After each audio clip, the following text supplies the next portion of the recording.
সড়কের এক পাশে বসে ক্ষুধা নিবারণের চেষ্টা করছে এক ক্ষুধার্ত মানুষ। ছেঁড়া পোশাক, ক্লান্ত শরীর, কয়েক মুঠো ভাতি যেন তার আজকের সব চাওয়া।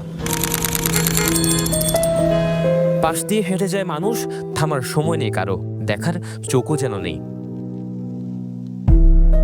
মানুষ বলে এ শহর নাকি জাদুর শহর, দীর্ঘ সৈকত, অপরূপ প্রকৃতি, ভালোবাসার শহর। পাখির চোখে শহরটা যতটা সুন্দর, সমতলে নামলেই ধরা পড়ে এক কঠিন বাস্তবতা।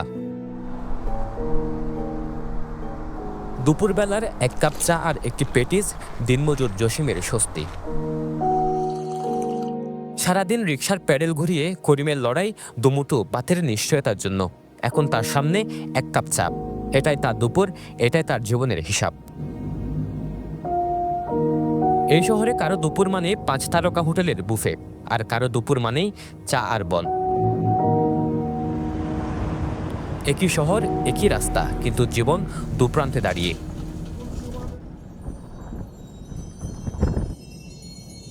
বড় বড় দালানের থাকা মানুষগুলো কি জানে ময়লার পাহাড়ে থাকা কুলসুমার জীবনের গল্প?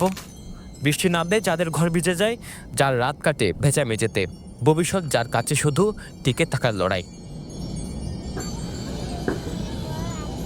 শিক্ষার আলো পেতে কেউ পাড়ি দেয় স্কুল কলেজ হয়ে নামী বিশ্ববিদ্যালয়, স্বপ্ন পূরণের কত আয়োজন। কিন্তু একই শহরে কিছু শিশু স্কুলের বারান্দায় পৌঁছানোর সুযোগটুকুও পায় না। বাস্তবতা তাদের শিখিয়েছে শুধু দুমুঠো খাবারের অপেক্ষা।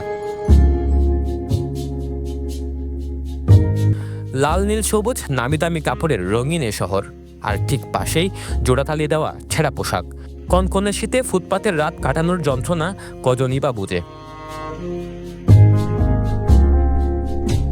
জন্ম হয়েছে বলে মৃত্যু নিশ্চিত, তবু মানুষ বাঁচতে চায়।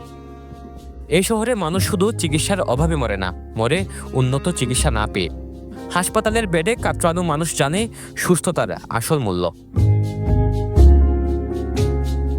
নিরাপত্তা এই শহরে তা যেন এক বিলাসিতা।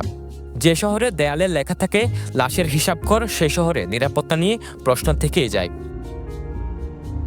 হাদি শুধু একটি নাম নয়, হাদি এদেশের অনিরাপদ জীবনের প্রতিচ্ছবি।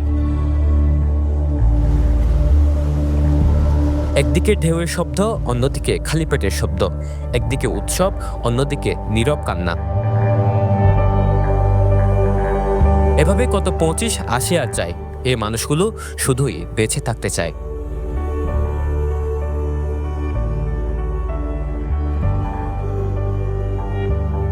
সরোয়ার সাকিব।